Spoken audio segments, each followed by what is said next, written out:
귀로 읽는 한국경제신문 2019년 1월 7일 월요일자 신문 읽겠습니다. 일면 보죠.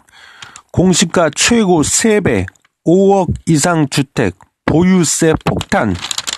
올해 수십억 원대 고가 단독 주택뿐 아니라 5억 원 이상 단독 다가구 주택의 공시 가격도 최고 3배 가까이 급등하는 것으로 나타났다. 보유세, 재산세, 종합부동산세를 말하죠. 보유세가 상한선 150%입니다. 여기까지 오르는 사례가 속출하는 등 공시가 격발 보유세 폭탄이 현실화할 전망이다. 서정진 셀트리온 회장 내년 말 은퇴. 서정진 셀트리온 회장이 내년 은퇴를 공식 선언했다. 서 회장은 지난 4일 서울 여의도 콘레드 호텔에서 기자 간담회를 열어 글로벌 종합제약사 기반이 갖춰지는 2020년 말에 회사를 후배들에게 물려주고 떠나려 한다고 밝혔다. 다국적 제약사에 기대지 않고 세계 시장에 의약품을 직접 공급할 수 있는 글로벌 유통체제 구축 작업이 마무리되면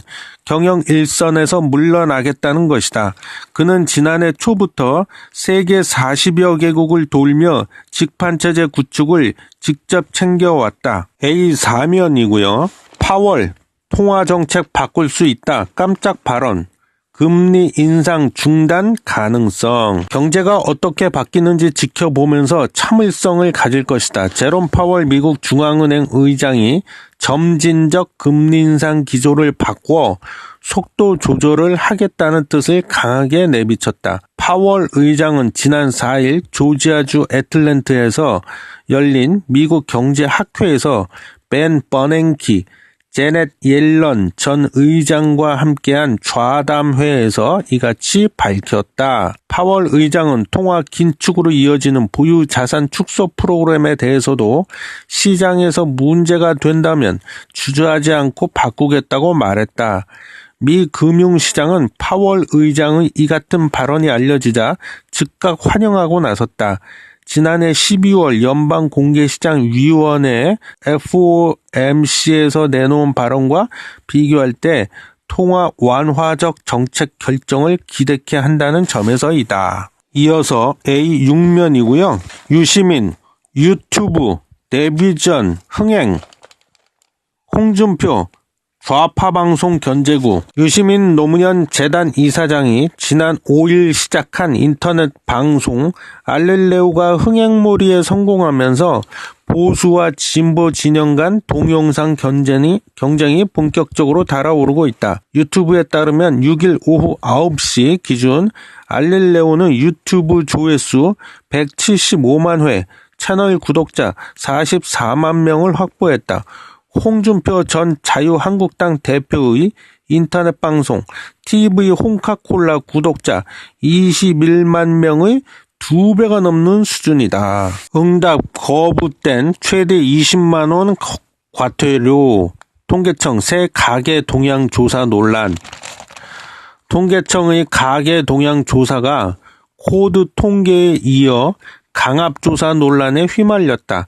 통계청이 조사 불응자에게 전례 없던 과태료를 부과하기로 방침을 세웠기 때문이다. 조사 대상자뿐만 아니라 야당까지 반발하고 나서면서 정치 쟁점화할 조짐이다. 통계청 관계자는 6일 가계 동향 조사 과정에서 조사 대상자의 비협조적 사례가 늘고 있어 조사 불응 시에 과태료 부과를 전향적으로 검토하고 있다고 말했다. 국가통계 작성 과정에서 조사 불응자에게 과태료를 부과할 수 있다는 내용은 1962년 제정된 통계법에 명시되어 있다.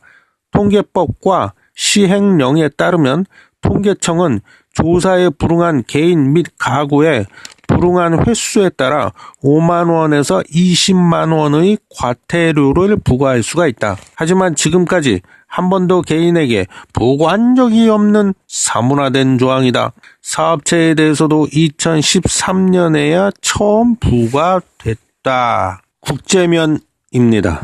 90일 휴전, 미중 오늘 첫 접촉, 북경에서 차관급 1박 2일 맞짱. 미국과 중국이 7일에서 8일 중국 북경에서 차관급 무역 협상을 한다. 도널드 트럼프 미국 대통령과 시진핑 국가주석이 지난달 1일 정상회담에서 추가 관세 부과를 보류하고 90일간 협상하기로 한 뒤 첫 공식 접촉이다. 미중 무역 갈등 해결의 실마리가 될지 돌파구 없이 장기화할지를 가늠할 분수령이 될 전망이다. 트럼프 대통령은 지난 4일 백악관에서 열린 기자회견에서 시 주석과 내가 깊이 참여하고 있고 최고위 협상이 잘 되고 있다며 긴밀한 논의가 이루어지고 있음을 내비쳤다. 그러나 주요 쟁점에 대한 입장 차이가 커 근본적인 합의는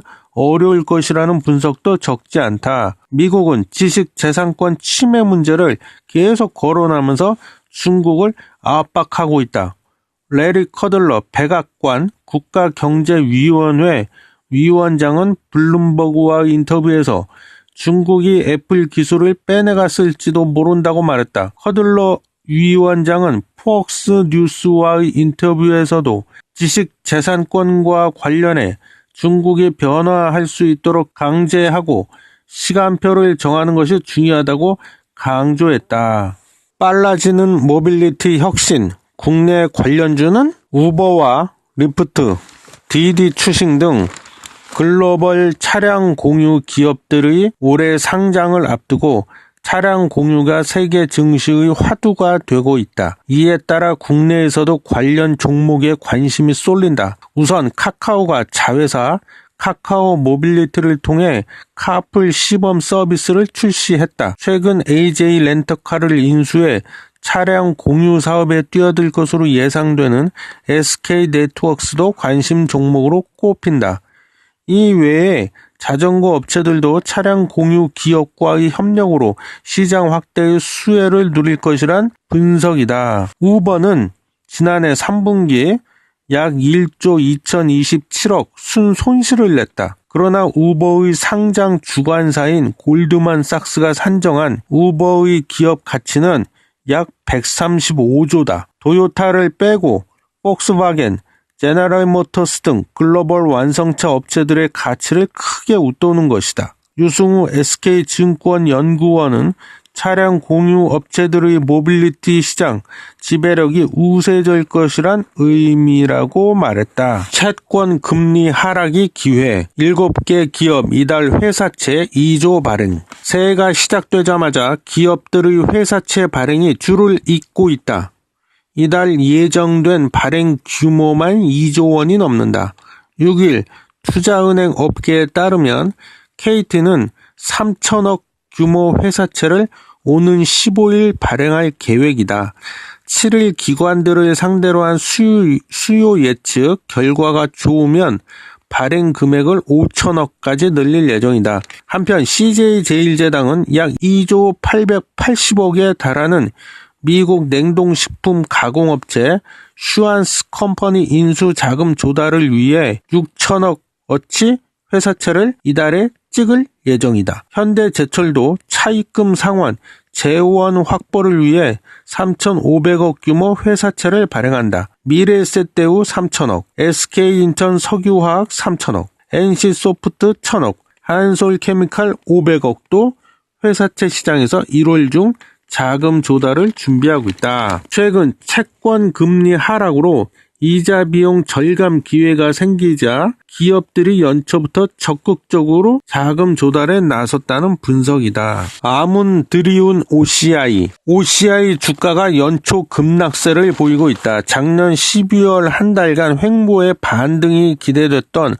폴리실리콘 가격이 연초부터 꼬꾸라진 것으로 나타났기 때문이다. 지난 4일 유가 증권시장에서 OCI는 2.28% 하락한 92,200원의 장을 마쳤다. 전날 13.33% 급락한 데 이어 이틀째 약세를 이어갔다. 작년 10월 29일 81,200원으로 바닥을 찍고 반등한 OCI는 지난달 17일 11만 5,500원에 도달할 때까지 꾸준히 올랐다.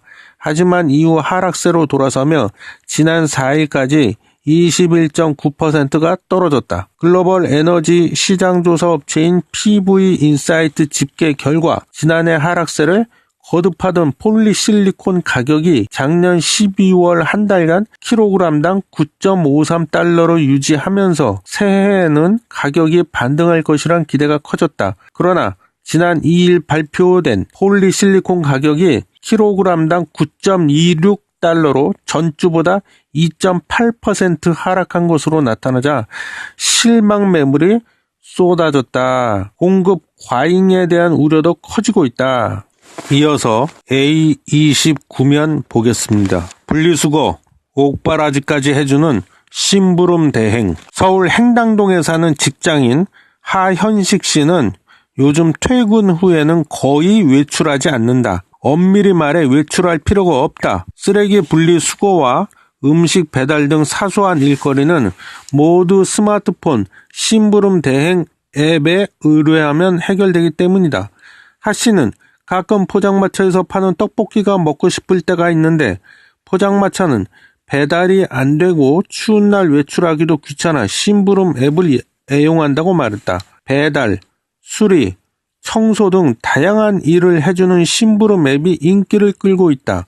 6일 스마트폰 앱 장터인 구글 플레이에서 심부름 대행을 검색한 결과 땡땡, 김땡땡 등 10여 개 앱이 나왔다. 간단한 청소나 장보기 서비스 등으로 시작한 심부름 앱은 최근에는 유명 콘서트 예매 줄서기, 발표용 파워포인트 제작 등으로 범위가 넓어지고 있다. 서울 물레동에 사는 대학생 김모 씨는 발표용 PPT 제작이나 사진 편집은 앱을 통해 돈만 내면 직접 하는 것보다 훨씬 좋은 결과물이 나온다고 말했다.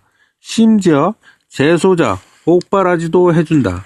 헬퍼나 기사로 불리는 심부름 앱 직원들은 쉽게 투잡을 할 수 있다는 점을 장점으로 꼽았다. 한 심부름 앱에서 기사로 활동하는 최모 씨는 예전에는 퇴근 후에 대리운전을 투잡으로 삼았지만 이동 반경이 넓어 귀가하기가 어려웠다. 집 주변에서 발생하는 심부름만 선택할 수 있어 대리운전보다 훨씬 편하다고 했다. 끝으로 기획 기사인데요. 도전 2019 이것만은 꼭 바꾸자라는 기획 기사입니다.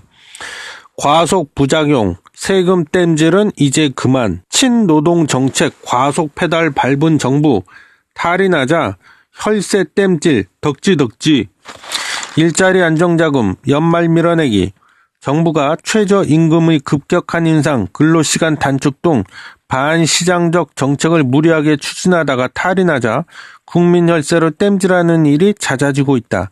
이 과정에서 혜택이 엉뚱한 곳에 돌아가는 경우도 속출하고 있다. 소상공인과 중소기업에 지급하는 일자리 안정 자금이 대표적이다. 최저임금이 지난해 16.4%, 올해 10.9% 오르는 등 2년 연속 두 자릿수 인상률을 기록하자 인건비 부담을 견디지 못해 직원을 해고하거나 너 나가! 신입사원을 뽑지 않는 기업이 많아지고 있다. 정부는 일자리를 줄이지 말라는 취지에서 지난해 일자리 안정자금을 신청한 사업주에게 월 최대 13만 원을 줬다. 정부는 지난해 일자리 안정자금을 대규모로 지급했음에도 불구하고 고용 상황이 점점 악화되자 근로장려금과 두루누리 사업까지 최저임금 인상 대책에 끼워 넣었다. 근로장려금은 일은 하지만 소득이 많지 않은 가구에 정부가 돈을 주는 사업이고 두루누리 사업은 저소득 근로자의 국민연금, 고용보험료의 일부를 정부가 지원하는 사업이다. 네, 이렇게 해서 2019년 1월 7일 월요일자 한국경제신문을 귀로 읽어봤습니다.